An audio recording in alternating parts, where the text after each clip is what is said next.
All right, you guys, today we're looking back at a topic from first semester that is worthy of review as we dive a little deeper into confidence intervals and hypothesis testing over these next 2 weeks.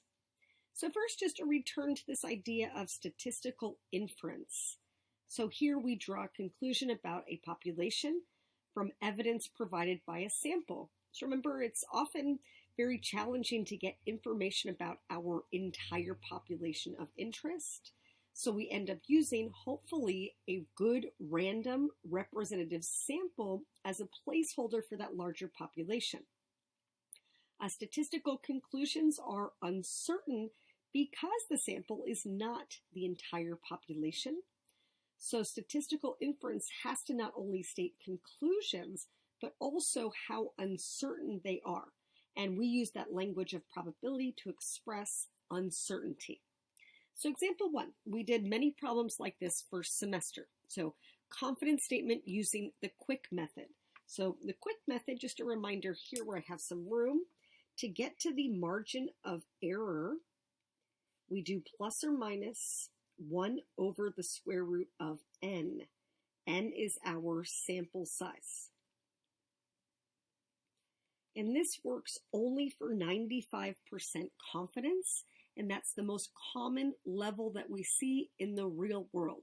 So often when we read political polls or we see something mentioned in a newspaper about public opinion, they're talking about 95% confidence. All right, so here in our setup, in March 2022, the postmaster for a medium-sized city of 100,000 people wanted to plan for the expected crowds filing their tax returns at the last minute. To do this, she decided to estimate the percentage of tax filers who plan to file on April 18th, the last day to file.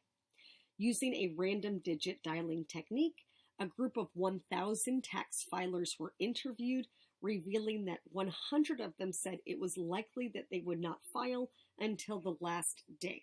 So identify each of the following. So for A, what's our population of interest? Here we're looking at residents of this medium-sized city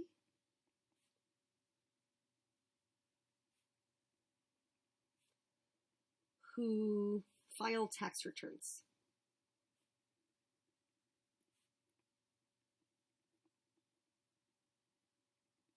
Okay.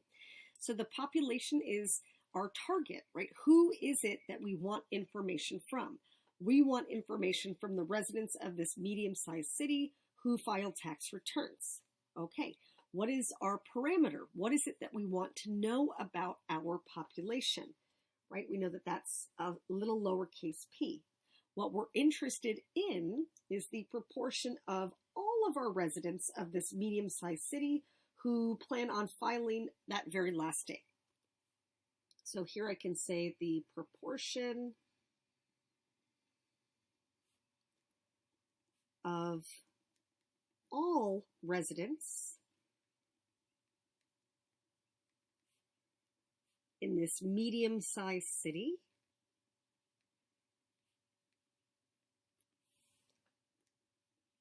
who plan to file on the last day.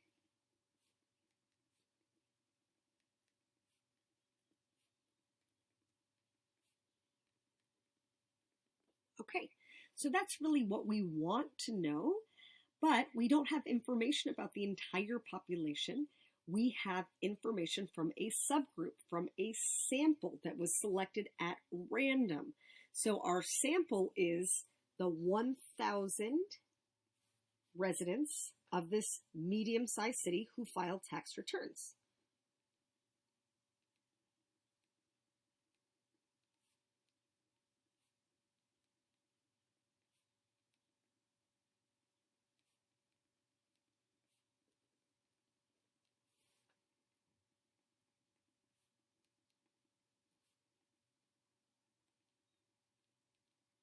Okay, and then what is it that we know about our sample?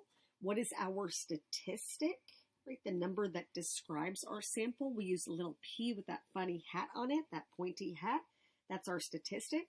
We know that 100 out of the 1,000 are saying that they plan to file on that last day. So that's 10%. So we know that 10% of these residents of this medium-sized city, right? So those in our sample, so those who are sampled plan to file on the last day.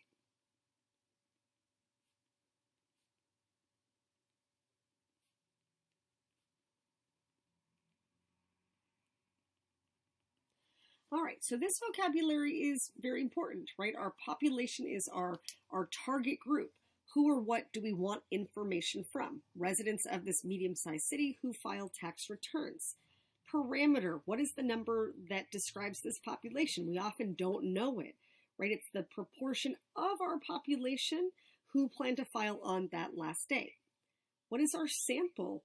We have information from 1,000 of these residents who file tax returns. And what is it that we actually know about them? We know that 10% of those sampled plan to file on the very last day.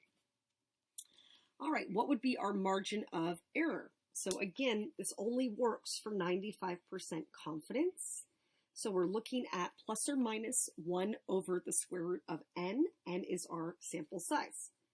So plus or minus 1 over the square root of 1,000, right? 1,000 people sampled. And when we crunch that, we get plus or minus 3.1623%. Okay, what I want to stress is this is how we did it using the quick method last semester. We're going to learn a more precise calculation next class. So I'm just going to stress that. More precise next class. We're going to move away from the quick method.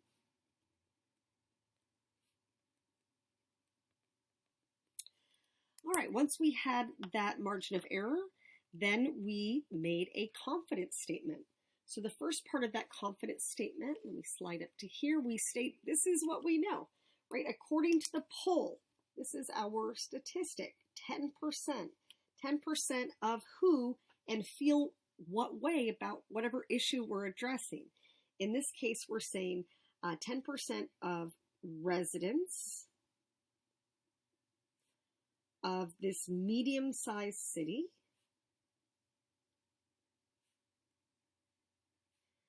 plan to file a tax return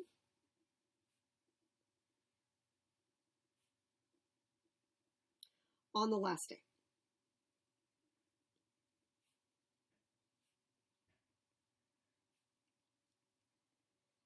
Right, so first part, this is what we concretely know based on the sample that we've obtained. We are how confident? Well, right now that quick method only works for 95%. So we're 95% confident that the true parameter, sometimes we say instead the population proportion,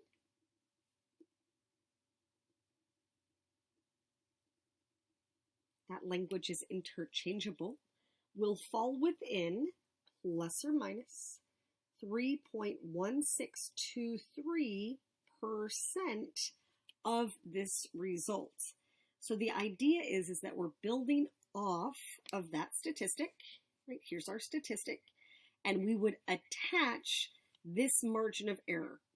And we're saying that this is how likely that our true parameter is going to fall within that window of that statistic plus or minus the margin of error.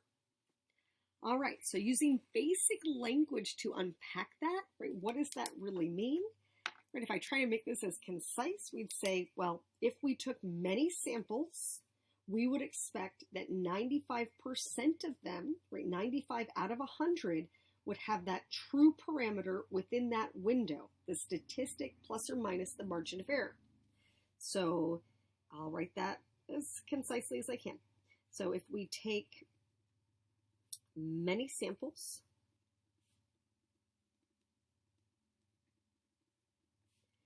(95% of them will have the true parameter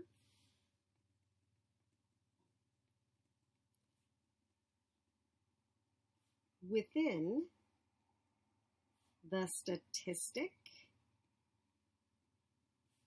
plus or minus the margin of error. Okay, we always stress that there's really no guarantees. We can never be 100% certain, right? No guarantees. All we know is that, well, we could be part of that 95% of the time that we hit our target, or 5% of the time that we miss our target, right? So we're just saying this is our level of confidence. We're pretty sure we're saying in 95 out of 100 samples, we should see that the truth falls within this window that we create, but we can never be certain. Okay, next, what would be the sample size that we need to get a margin of error of 5%? So here, just remember that our margin of error is 1 over the square root of n. We know that there's a plus or minus there too, but we don't need it for this calculation. So here I'm going to tuck in that 0.05, make it equal to 1 over the square root of n. Okay, I can visualize this as a proportion, so maybe I just tuck that 0.05 as over 1, and then I can cross multiply. So I get 0.05 times the square root of n is equal to 1. From here, I can divide out that 0.05 like so. So now I have the square root of n equals 1 over 0.05. Now that actually cleans up to be 20, so I can make that 20 at this point, or leave it like that and just type it into my calculator, 1 over 0.05, and then I'm squaring that quantity, right? It's going to be that n equals, well, 20 squared, which is going to be 400.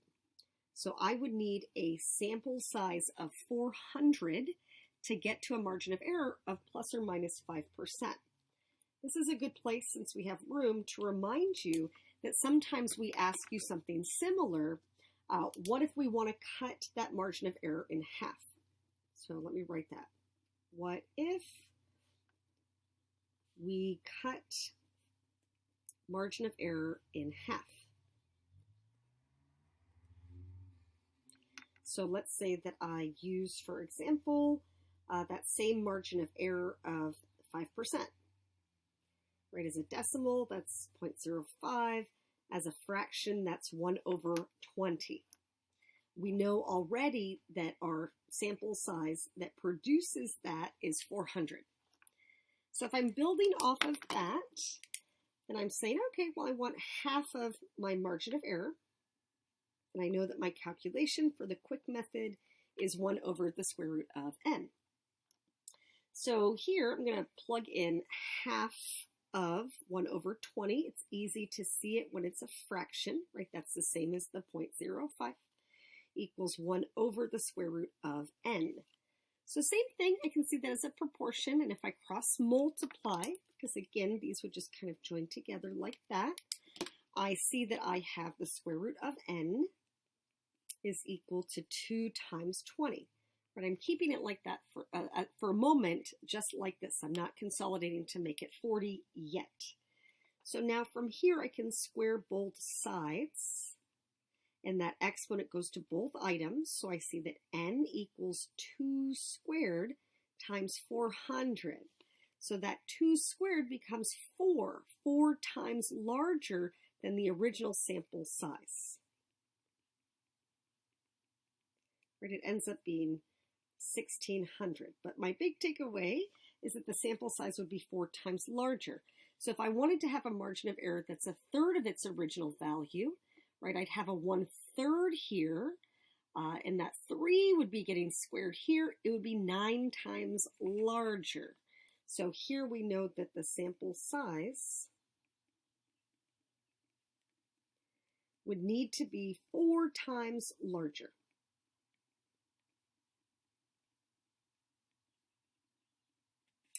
Right, if I wanted it to be 1/3, 9 times larger.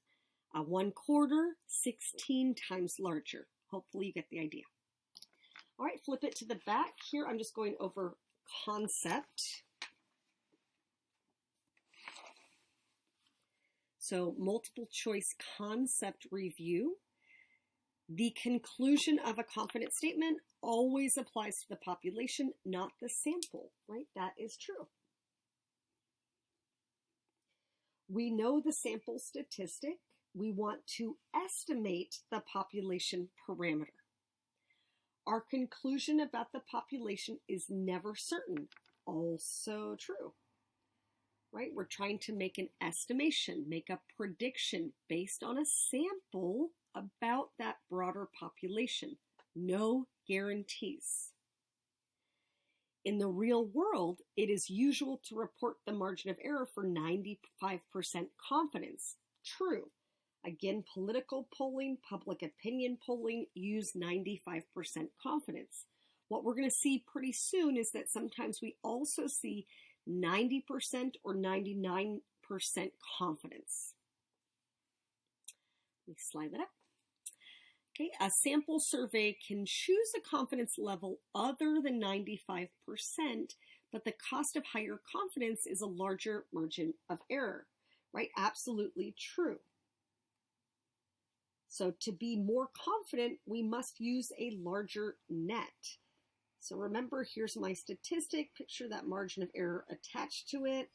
If this is 95% confidence, right? If I was trying to go for like 95, right? I'm just casting a bigger net. So to be more confident, right? That comes at the expense of a larger margin of error, a bigger net. If you remember last semester, I said, remember the butterflies, right? If I want to be more successful, more confident, I need to use a bigger net. Okay, if we take many simple random samples from population or from the same population, what is it that we expect? Well, we expect here the values of the statistic will vary from sample to sample. So remember that there's some natural variation in the statistics that we obtain, right? So I might be looking at something that's a public opinion. I might get a statistic that says 40% also support whatever it is we're looking at. I take another random sample and I see, 41% this time, maybe 39 another time, right? I'm getting statistics that have natural variation. They're not always going to be exactly the same. Okay, in a study, it's important to, we want to reduce bias and variability. So we want to make sure that we are on target and that the statistics that come in are pretty close together. We don't want widespread statistics. If the truth is that 50% of people feel some way about some certain issue, and I'm getting statistics of 60%, 40%, I see a big fluctuation. That's not helping me see what the truth is, right? I want consistent results that are right on target. Okay, to reduce bias, right? Remember, we need a good method. We need a random sampling method. We want to make sure we use the best random sampling scheme. Usually that's a simple random sample. To reduce variability, to reduce variation in our results, we want to have a big sample size. So we take a larger sample. All right, using a larger sample size, what does that do to the margin of error? So remember, if I'm looking at 1 over the square root of n, right, plus or minus, we know that here a bigger number in the denominator is going to produce a smaller number overall. So a bigger sample size is going to decrease that margin of error. Okay, when we use the language of bias, right, that means that we're consistently off and in the same direction. So I'm looking at, let's see, that first choice. Repeated polls would miss the truth about the population in the same direction, right? Statistical bias, we're consistently off in the same direction. If you want to increase your confidence level from 90 to 95%, so I want to be more confident, that means that I have to cast a bigger net, right? The margin of error is going to increase. Okay, and then lastly, we just practiced this on the flip side. What happens to the sample size if you want to cut the margin of error in half? We know that here it's going to double. So if I want to cut it in half, not double, sorry. I'm taking that that 2, right, and I'm going to square it. So it's going to quadruple. So here, if I want to cut it in half, that 2 gets doubled, right? So here, 2 times 2 is going to get us to 4. It's going to quadruple. All right, so to cut it in half, right, that 2 gets squared, so it would be 4 times larger. Let's say that I wanted it to be 1/3, that 3 gets squared, it would be 9 times larger. Let's say that I wanted it to be 1/4 of its original size, that 4 gets squared, it would be 16 times larger. You guys see how that works, right? We derived it on the other side. All right, that's all for today. Have a good rest of your day.